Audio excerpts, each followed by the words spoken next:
So guys welcome back. So ഇന്ന് 23-ാം തീയതിയാണ്. So ഞാനിന്ന് ഉണ്ടാക്കിയ പ്രോഫിറ്റ് വന്നിട്ട് 1012 രൂപയാണ്. ഈ പ്രോഫിറ്റ് ഞാൻ എങ്ങനെ ഉണ്ടാക്കിയതിൻ്റെ ലോജിക്കാണ് ഞാനിന്ന് എക്സ്പ്ലെയിൻ ചെയ്യാൻ പോകുന്നത്. സോ നിഫ്റ്റി ചാർട്ട് ഓപ്പൺ ചെയ്യാം, എന്നിട്ട് ഞാൻ എൻ്റെ എൻട്രിയും എക്സിറ്റും ഞാൻ നിങ്ങൾക്ക് എക്സ്പ്ലെയിൻ ചെയ്തു തരാം. ഓക്കെ, സോ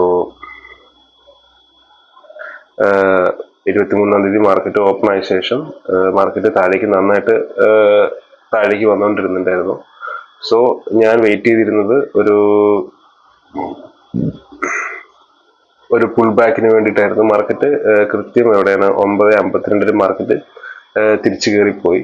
സോ എഗെയിൻ ഈ റേഞ്ചിലേക്ക് വരികയാണെങ്കിൽ, അതായത് മാർക്കറ്റ് കൃത്യം 9:52 25,110 ആ റേഞ്ച് ആയപ്പോഴും ആ റേഞ്ച് വന്നത് മാർക്കറ്റ് തിരിച്ചു കയറിപ്പോയി. സോ കൃത്യം എഗെയിൻ 25,110 ആ റേഞ്ചിലേക്ക് മാർക്കറ്റ് വരികയാണെങ്കിൽ, അതായത് ഈ ബ്ലൂ ലൈൻ കണ്ടോ, ആ റേഞ്ചിലേക്ക് മാർക്കറ്റ് വരികയായിരുന്നെങ്കിൽ ഒരു കോൾ ബൈ ചെയ്യാനായിരുന്നു പ്ലാന്.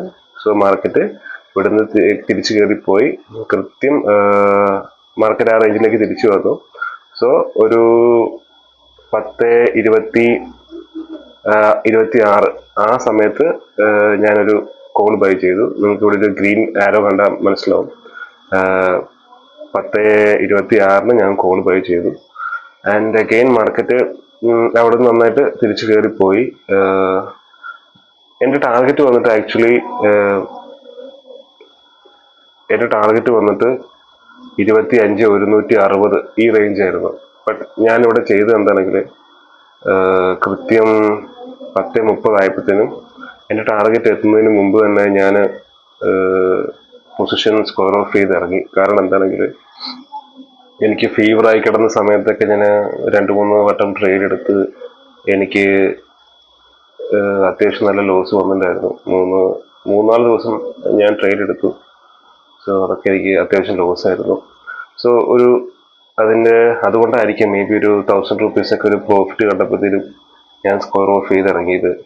ആൻഡ് ആക്ച്വലി ഞാൻ അങ്ങനെ ചെയ്യാൻ പാടില്ലായിരുന്നു. ഒരു 1000 ആ റേഞ്ച് എത്തിയപ്പോഴത്തേനും ഞാൻ എൻ്റെ സ്റ്റോപ്പ് ലോസ് ട്രെയിൽ ചെയ്ത് എനിക്ക് കോസ്റ്റ് പ്ലേസ് ചെയ്യായിരുന്നു. ബട്ട് ഞാനത് ചെയ്തില്ല.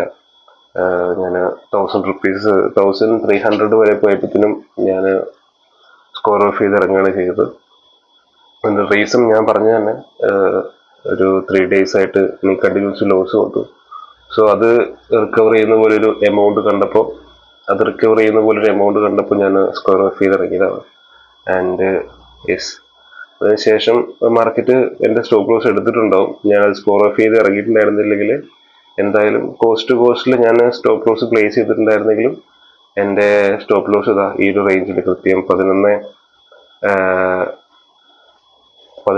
ആ റേഞ്ച് ആയപ്പോഴത്തേനും എൻ്റെ സ്റ്റോപ്പ് ലോസ് എടുത്തിട്ടുണ്ടാവും. ആക്ച്വലി ഈ ട്രേഡ് ഞാൻ എടുത്തത് വന്നിട്ട് ജസ്റ്റ് സപ്ലൈ ആൻഡ് ഡിമാൻഡ് സോണിൽ ഞാൻ എടുത്തതാണ്. ഓക്കെ, ഈ ഒരു റേഞ്ചിലേക്ക് ഈ കൃത്യം ഈ ബ്ലൂ ലൈൻ കണ്ടോ, 25,110 ആ റേഞ്ചിൽ ബയേഴ്സ് ആക്റ്റീവ് ആയിരിക്കും എന്ന് ഞാൻ കരുതി. കാരണം ഇവിടുന്ന് 9:50 ആ റേഞ്ചിൽ തിരിച്ചു കയറി പോയതുകൊണ്ട് അവിടെ ബയേഴ്സ് ആക്റ്റീവ് ആയിരിക്കും എന്ന് കരുതി അവിടെ നിന്ന് എടുത്തതാണ്. സോ എൻ്റെ വ്യൂ ഏറെക്കുറെ ഇതിലൊരു 50% എൻ്റെ വ്യൂ റോങ് ആയിരുന്നു. കാരണം എൻ്റെ ടാർഗറ്റ് ഹിറ്റായില്ല. പിന്നെ എനിക്ക് ഈ ട്രേഡിലുള്ളൊരു റിഗ്രറ്റ് എന്താണെങ്കിൽ, എൻ്റെ പ്ലാൻ അനുസരിച്ചിട്ടല്ല ഞാനിത് ചെയ്തിരിക്കുന്നത്. കാരണം എന്താണെങ്കിൽ, ഒരു ഓർഡർ പ്ലേസ് ചെയ്ത് കഴിഞ്ഞാൽ ഒന്നില്ലെങ്കിൽ ടാർഗറ്റ് അല്ലെങ്കിൽ സ്റ്റോപ്പ് ലോസ്. എൻ്റെ ടാർഗറ്റിന് ഒരു 50% ഒക്കെ, ഒരു 2000 രൂപയാണ് ടാർഗറ്റ് എന്ന് വിചാരിച്ചു. ഒരു 500-700 ഒക്കെ ആകുമ്പോഴത്തേനും സ്റ്റോപ്പ് ലോസ് 6 points മാറ്റിയിട്ട് ഞാൻ എന്ത് ചെയ്യും, എൻ്റെ കോസ്റ്റിലേക്ക് ഞാൻ എൻ്റെ സ്റ്റോപ്പ് ലോസ് പ്ലേസ് ചെയ്യും. ആക്ച്വലി ഒരു 800 പ്രോഫിറ്റ് ആയപ്പോഴത്തേനും ഞാൻ കോസ്റ്റിൽ എൻ്റെ സ്റ്റോപ്പ് ലോസ് പ്ലേസ് ചെയ്തതാണ്. ബട്ട് എന്തോ പിന്നെ അത് വെച്ചുകൊണ്ടിരിക്കാൻ എനിക്ക് തോന്നിയില്ല. മാർക്കറ്റ് റിവേഴ്സ് വരുന്ന പോലെ തോന്നിയപ്പോൾ ഞാൻ എന്ത് ചെയ്തു, 1000 രൂപീസിൽ സ്ക്വയർ ഓഫ് ചെയ്ത് ഇറങ്ങുകയാണ് ചെയ്തത്.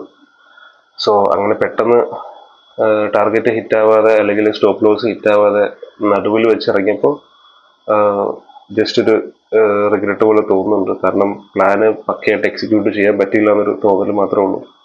എനിവേ, അതിൻ്റെ റീസൺ ഞാൻ പറഞ്ഞു, അത് ലോസ് ആയതുകൊണ്ടായിരുന്നു. ഓക്കെ.